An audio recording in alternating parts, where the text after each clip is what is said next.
ओम शांति। 28 सितंबर 2022 बाबा ने महावाक्य में हम बच्चों को जो शिक्षाएं दी उनका मनन करेंगे। बाबा बोले, मीठे बच्चे, सबको बाप का परिचय दे, सुखदायी बनाओ, देही अभिमानी बनो तो टाइम सफल होता रहेगा, विकर्मों से बचे रहेंगे।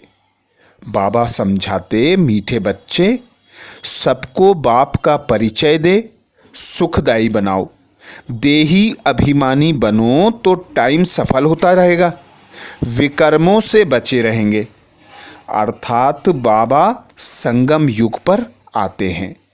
हम बच्चों को ब्रह्मा मुख वंशावली ब्राह्मण एडॉप्ट करते तो बाबा कहते, ब्राह्मणों का गायन है, अप्राप्त नहीं कोई वस्तु ब्राह्मणों के खजाने में। तो जो संपन्न है, संपूर्ण है, भरपूर है, सर्व प्राप्तियां हो गई तो वे हर्षित मुख होते हैं, सदा सुख के झूले में झूलते रहते हैं और सर्व आत्माओं को भी सुखदायी बनाते हैं। तो आप बच्चों को स्वयं भाग्य विधाता भगवान ने अपना बच्चा बनाया, सुखों की अनुभूति कराई, तो अब तुम बच्चों का भी फर्ज है, तुम बच्चे सर्व आत्माओं को बाप का परिचय देकर सुखदायी बनाओ, अनाथों को सनाथ बनाओ, जो भटक रहे हैं, दुखी हैं, अशांत हैं, परेशान हैं, उन आत्माओं को बाप से मिलाकर सुखदायी बनाओ और खुद के लिए पुरुषार्थ करो देही अभिमानी बनने का। सदा खुद को आत्मा अनुभव करो, पिता परमात्मा की याद की लगन में मगन रहो। पिता परमात्मा जो पढ़ाते हैं उस पढ़ाई के ज्ञान के मनन चिंतन में मन बुद्धि को बिजी रखो। तो बाबा कहते, कोई भी दुख तुम्हारे पास आ नहीं सकता। जितना जितना तुम बाबा को याद करोगे उतना उतना विकर्मों का विनाश होता रहेगा। इसीलिए बाबा कहते, अभी तुम बच्चे जानते हो, पहले तो कोई भी काम के नहीं थे, सब मरे पड़े थे, सब कब्रिस्तान बना हुआ है। बाबा कहते, अब फिर परिस्तान के मालिक तुम बच्चे बन रहे हो। भारत परिस्तान था, अब कब्रिस्तान है। सब एक दो को दुख देते रहते हैं। बाबा कहते हैं, अभी तुमको बाप का परिचय मिला है तो सबको बाप का परिचय दे, सुखदायी अर्थात आप समान बनाओ। देही अभिमानी ना होने के कारण टाइम वेस्ट करते रहते हैं। घड़ी घड़ी देह अभिमान आ जाता है, झरमुई झगमुई बातों में समय और शक्तियां वेस्ट करते हैं। तुम बच्चों को अब दुख का संकल्प भी नहीं आना चाहिए। कोई कोई तो हिरास में आ जाते हैं अर्थात दुखी होते हैं। कोई समझते हैं बाबा राम राज्य की स्थापना कर रहे हैं, रावण राज्य का विनाश होना है। इसमें कोई डरने की बात नहीं है। हाँ, बाबा कहते, गवर्नमेंट आदि मकान खाली करवाती रहती है। ऐसे ही बाबा आया है, हम बच्चों को मर जीवा जन्म देते हैं, अर्थात इस पुरानी देह से, पुरानी दुनिया से मुक्त कराने के लिए आता है। तो बाबा कहते हैं, रोज पढ़ाई पढ़ो, पढ़ते पढ़ते यदि प्राण छूट जाएंगे तो सद्गति प्राप्त हो जाएगी।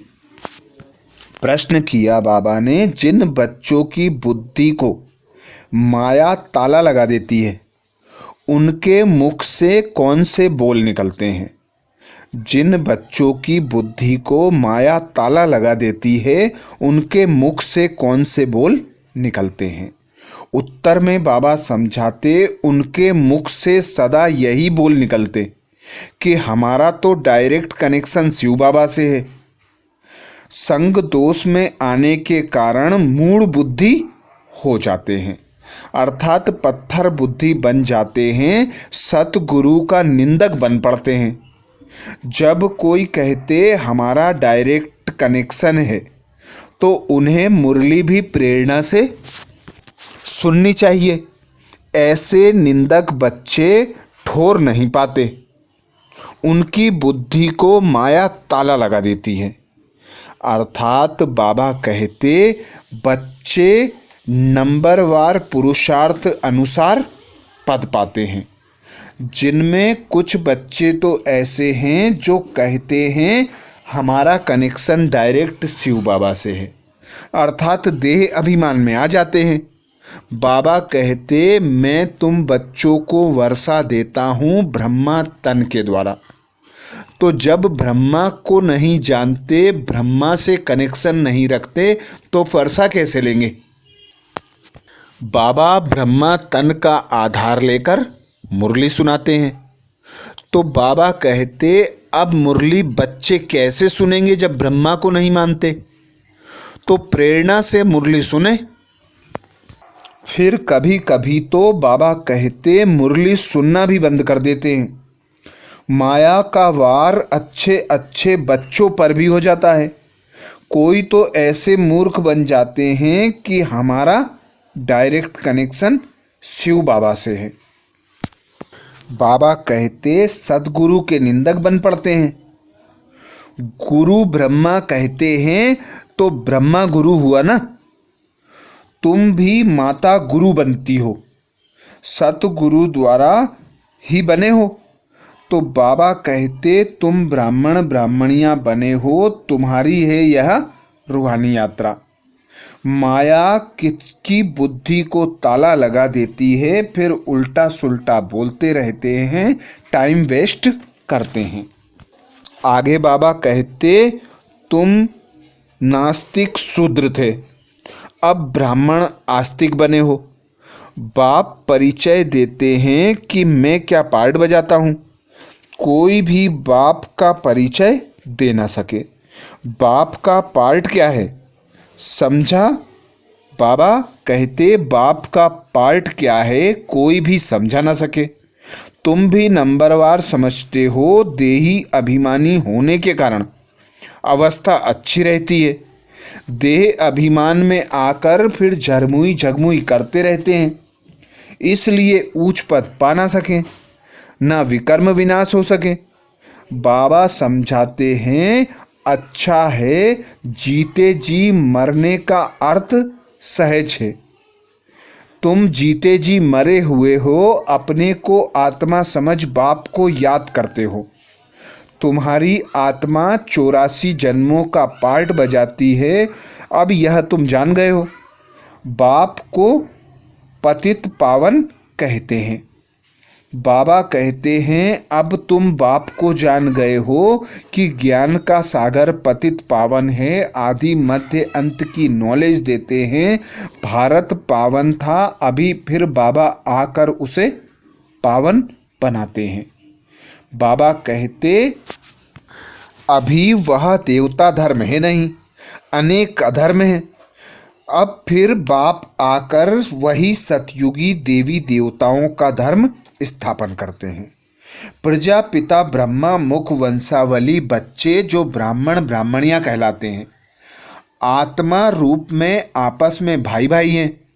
फिर ब्रह्मा द्वारा एडॉप्ट हो भाई बहन बनते हैं। वर्षा पाना है ब्रह्मा कुमार कुमारियों को परम पिता परमात्मा से।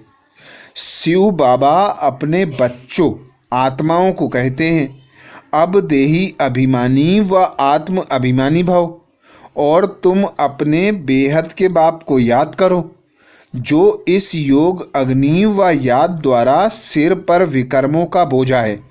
जन्म जन्मांतर का सो भस्म हो जाएगा। देह का अभिमान छोड़ अपने को आत्मा निश्चय कर।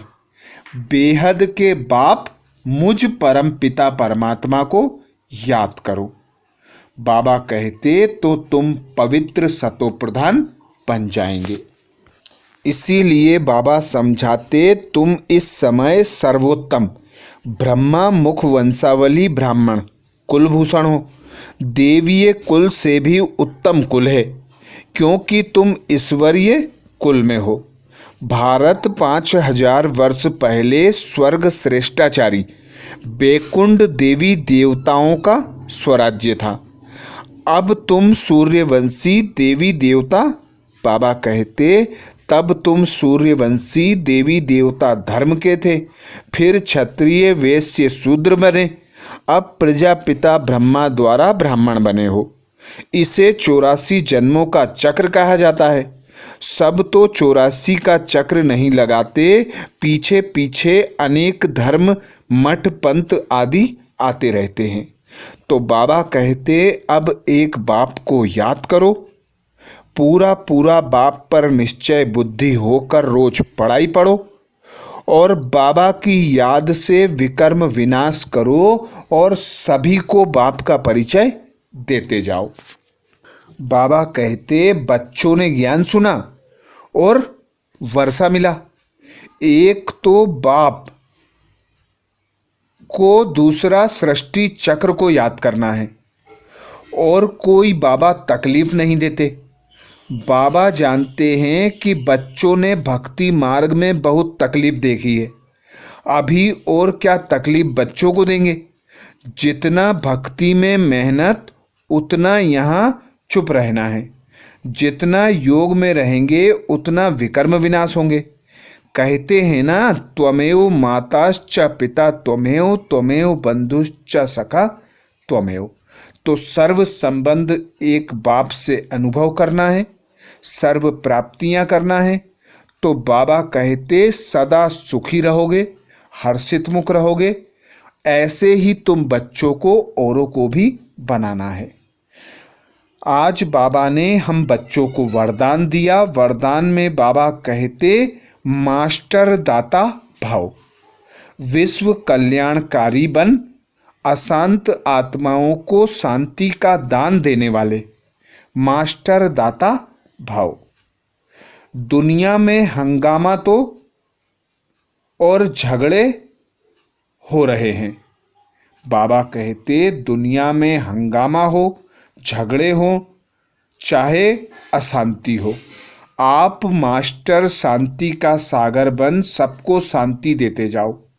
घबराओ नहीं, क्योंकि जानते हो जो हो रहा है वो भी अच्छा है और जो होना है वह और भी अच्छा है। नथिंग न्यू का पार्ट सदा स्मृति में रखो। सदा यही याद रहे कि जो भी दुख, अशांति, व्याधि, परिस्थितियां आती हैं वे सब कल्याणकारी हैं, क्योंकि अब रावण राज्य समाप्त होता है और राम राज्य की स्थापना हो रही है। तो आगे सुख ही सुख है।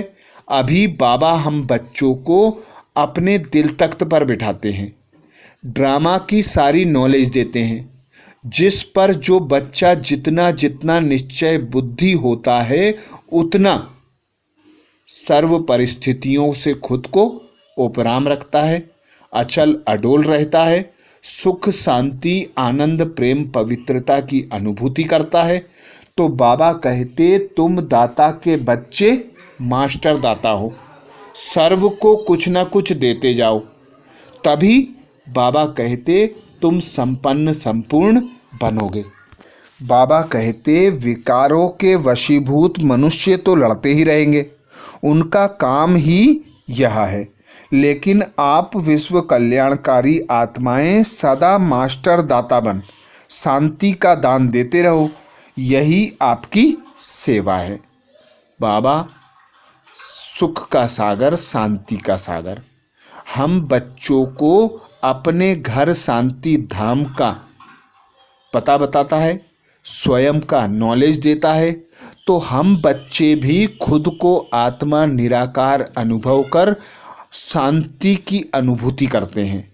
तो बाबा कहते ऐसे ही सर्व आत्माओं को मनसा वाचा कर्मणा शांति की अनुभूति कराओ, अर्थात शांति का दान दो, सहयोग दो, तभी तुम बच्चे मास्टर विश्व कल्याणकारी बन सकोगे, मास्टर दाता बनोगे।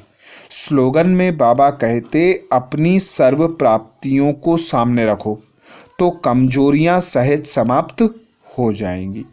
अपनी सर्व प्राप्तियों को सामने रखो तो कमजोरियां सहज समाप्त हो जाएंगी।